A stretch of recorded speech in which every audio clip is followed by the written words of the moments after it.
بسم اللہ الرحمن الرحیم۔ آج کی ویڈیو مذہبی اور تاریخی حوالے سے بڑی اہمیت کی حامل ہے۔ آج کی اس ویڈیو میں ہم آپ کو آب زمزم کے کنویں کے بارے میں بتائیں گے۔ یہ بھی بتائیں گے کہ اس کنویں کی تاریخی اور مذہبی اہمیت کیا ہے، بنو جرہم قبیلہ کون تھا اور اس نے حضرت اسماعیل علیہ السلام کے قبیلے کے ساتھ کیا احسان فراموشی کی۔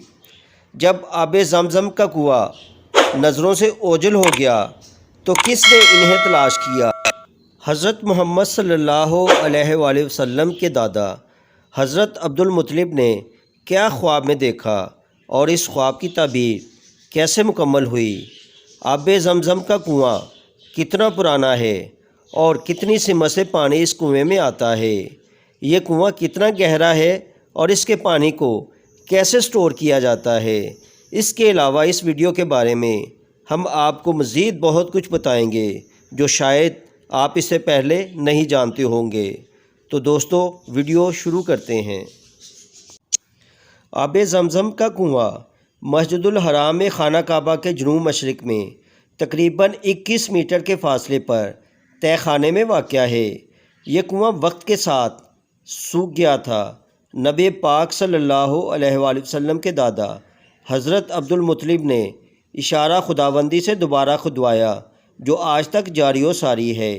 آب زمزم کا سب سے بڑا دہانہ حجر اسود کے پاس ہے، جبکہ اذان کی جگہ کے علاوہ صفا و مروہ کے مختلف مقامات سے بھی نکلتا ہے۔ 1953 تک تمام کنووں سے پانی ڈول کے ذریعے نکالا جاتا تھا، مگر اب مسجد الحرام کے اندر اور باہر مختلف مقامات پر آب زمزم کی سبیلیں لگا دی جاتی ہیں۔ آب زمزم کا پانی مسجد نبوی میں بھی عام ملتا ہے اور حجاج کرام یہ پانی دنیا بھر میں اپنے ساتھ لے جاتے ہیں۔ حضرت عبد المطلب کے زمانے میں چاہے زمزم کی کھدائی کے بعد سے لے کر اب تک اس کنویں کی لمبائی، چوڑائی اور گہرائی میں تبدیلی نہیں لائی گئی ہے، یعنی یہ آج تک 18 فٹ لمبا، 14 فٹ چوڑا اور تقریباً 5 فٹ گہرا ہے۔ مکہ کا شہر جس وادی میں ہے وہ چاروں طرف سے گرینائٹ چٹانوں والے پہاڑوں میں گھری ہوئی ہے۔ حرم شریف وادی میں سب سے نچلے مقام پر ہے۔ خانہ کعبہ اور مسجد الحرام سمیت پورا شہر مکہ ریت اور گاڑ کی تہہ پر واقع ہے، جس کی گہرائی 50 سے 100 فٹ تک ہے اور جس کے نیچے آتشی چٹانوں کی ایک تہہ پھیلی ہوئی ہے۔ چاہے زمزم بھی ریت گاڑ کی اسی تہہ پر واقع ہے اور اس میں پانی کی سطح اطراف کی زمین سے 40 تا 50 فٹ کی گہرائی پر ہے۔ زمزم سب پانیوں کا سردار اور سب سے زیادہ شرف و قدر والا ہے۔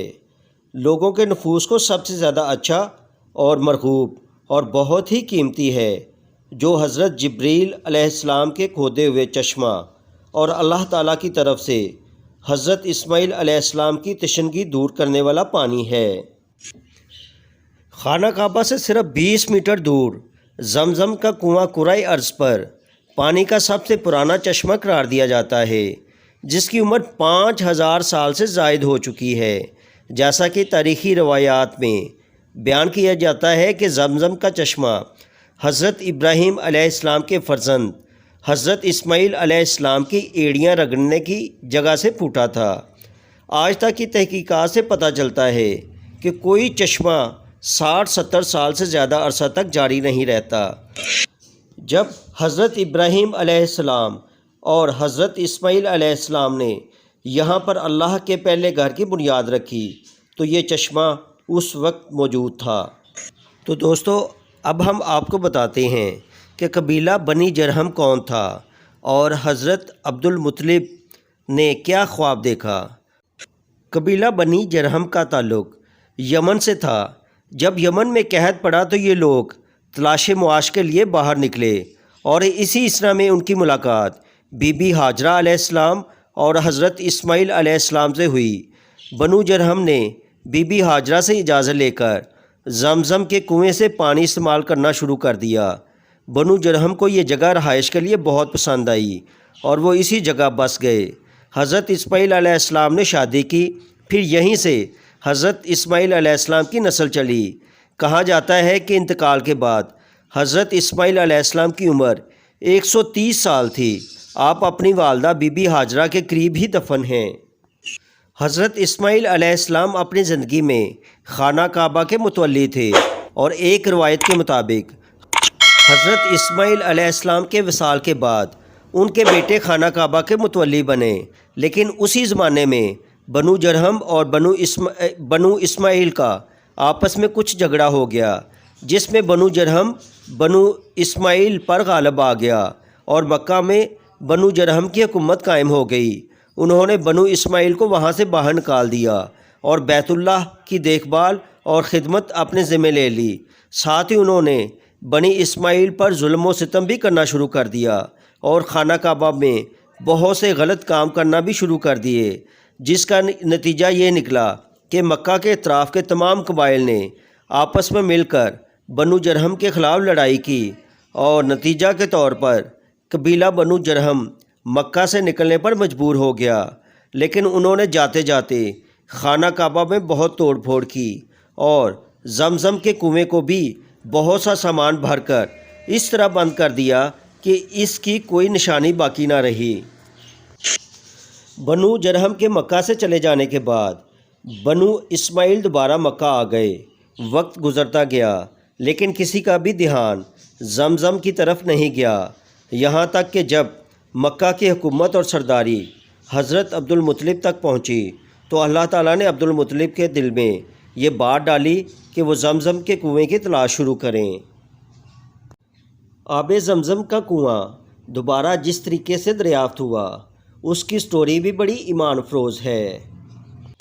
ہوا یوں کہ اللہ تعالیٰ نے حضرت عبد المطلب کو ان کے خواب میں ایک حکم دیا اور زمزم کے کنویں سے متعلق کچھ نشانیاں بتائیں۔ عبد المطلب کہتے ہیں، ایک دن میں حتیم میں سو رہا تھا کہ خواب میں ایک شخص میرے پاس آیا، کہنے لگا برا کھودو۔ میں نے ان سے دریافت کیا کہ برا کیا ہے، تو وہ شخص چلا گیا۔ اگلے روز میں پھر اسی جگہ سویا، میں نے پھر خواب میں دیکھا کہ وہ شخص کہہ رہا ہے مظنونہ کھودو۔ میں نے دریافت کیا مظنونہ کیا ہے، وہ شخص جواب دیے بغیر چلا گیا۔ تیسرے روز پھر اسی جگہ خواب میں دیکھا کہ وہ شخص کہہ رہا ہے طیبہ کھودو۔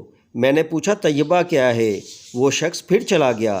چوتھے روز پھر اسی جگہ یہ خواب دیکھا تو وہ شخص کہنے لگا زمزم کھودو۔ میں نے کہا کہ زمزم کہاں ہے؟ اس نے پھر اس جگہ کے کچھ نشانات اور علامات بتائیں تو عبد المطلب کو یقین ہو گیا کہ اگر اس جگہ کھدائی کریں گے تو زمزم مل جائے گا۔ عبد المطلب چاہتے تھے کہ وہ یہ کام اکیلے ہی کریں، دوسرے عرب اس میں شامل نہ ہوں تو بہتر ہے۔ اس وقت ان کا ایک ہی بیٹا تھا جس کا نام حارث تھا۔ عبد المطلب نے حارث سے کہا کہ تم عربوں کو باتوں میں لگاؤ اور میں زمزم کے لیے اکیلے ہی کھودتا ہوں۔ پھر انہوں نے کدال لے کر زمزم کی کھدائی شروع کر دی۔ دوسری روایت میں آتا ہے کہ دونوں باپ بیٹوں نے مل کر زمزم کی کھدائی کی۔ عبد المطلب کھودتے جاتے تھے اور حارث مٹی اٹھا کر پھینکتے جاتے تھے۔ مسلسل 3 دن کی محنت کے بعد اچانک انہیں اسی جگہ کنویں کے آثار نظر آ گئے اور انہوں نے اعلان کر دیا کہ ہمیں زمزم کا کنواں مل گیا ہے۔ جب قریش کو پتہ چلا کہ عبد المطلب اپنے مقصد میں کامیاب ہو گئے ہیں تو وہ سب مل کر آئے اور کہنے لگے، اے عبد المطلب، یہ کنواں ہمارے باپ اسماعیل علیہ السلام کا ہے، اس پر ہمارا بھی حق ہے، اس لیے ہمیں اس میں حق دو۔ عبد المطلب نے جواب دیا، ایسا ہرگز نہیں ہوگا، تم نے اس کو ڈھونڈنے میں میرا ساتھ نہیں دیا، اس لیے تمہارا اس میں کوئی حصہ نہیں۔ لیکن قریش ان سے جھگڑتے رہے اور فساد کرتے رہے۔ اس زمانے میں کاہنوں کا اثر و رسوخ بہت زیادہ تھا۔ کاہن دنیا سے دور رہ کر جنگلوں میں عبادت اور ریاضت کیا کرتے تھے۔ ان کے پاس جنات بھی ہوا کرتے تھے جو انہیں علم غیب لا کر دیا کرتے۔ تو جب بھی کوئی اہم معاملہ پیش آتا تو عرب کے لوگ کاہنوں سے فیصلہ کرایا کرتے تھے۔ اس زمانے میں بنو سعد کی ایک کاہنہ کو یہ لوگ بہت مانتے تھے جو مدینہ میں رہتی تھی۔ ان لوگوں نے یہ ارادہ کیا کہ وہ اسی کاہنہ کے پاس جا کر اپنا فیصلہ کروائیں۔ اس زمانے میں سفر کرنا آسان نہیں تھا، لیکن پھر بھی قریش مکہ عبدالمطلب کو ساتھ لے کر اونٹوں پر ایک لمبا دشوار سفر کر کے مکہ سے مدینہ پہنچے۔ مدینہ پہنچنے کے بعد معلوم ہوا کہ وہ کہنا تو اس وقت یہاں نہیں ہے، وہ خیبر گئی ہوئی ہے۔ تو یہ لوگ اس کہنا کے پیچھے پیچھے خیبر پہنچے۔ اس لمبے سفر سے قافلے والوں کا زاد راہ ختم ہونے لگا۔ جب ان کا سارا پانی ختم ہو گیا تو عرب سردار جو قافلے کے ہمراہ تھے انہوں نے یہ سوچا کہ پانی اور خوراک کے بغیر ہماری موت یقینی ہے، تو کیوں نہ ہم اس کی تیاری کر لیں اور اپنی قبریں کھود لیتے ہیں۔ اتفاق سے یہ ہوا کہ حضرت عبدالمطلب کا اونٹ جس جگہ بیٹھا ہوا تھا وہاں سے جب اٹھا تو اس کے پاؤں کے نیچے سے پانی کا ایک چشمہ جاری ہو گیا۔ تو یہ لوگ جس کا کہنا سے فیصلہ کرانے گئے تھے اس نے کہا کہ اللہ تعالیٰ کی قدرت نے تو خود ہی فیصلہ کر لیا ہے اور زمزم کا متولی عبدالمطلب کا خاندان ہوگا۔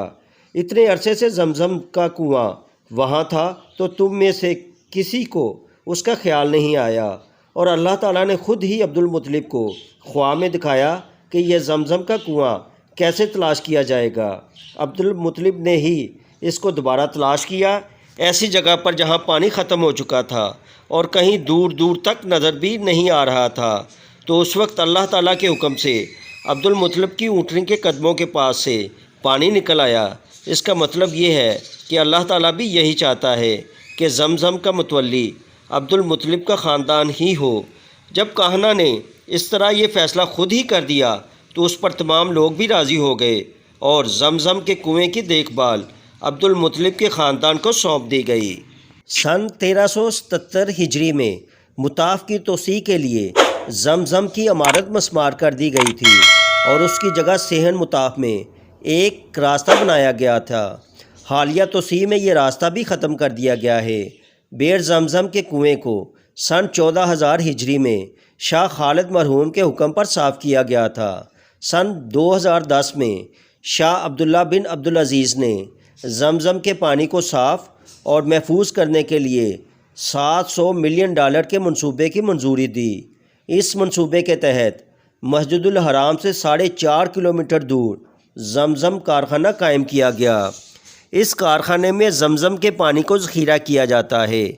13,405 مربع میٹر پر بنائی گئی اس عمارت میں یومیہ 2 لاکھ گیلن زمزم ذخیرہ کیا جاتا ہے، جسے حرم مکی میں استعمال کیا جاتا ہے۔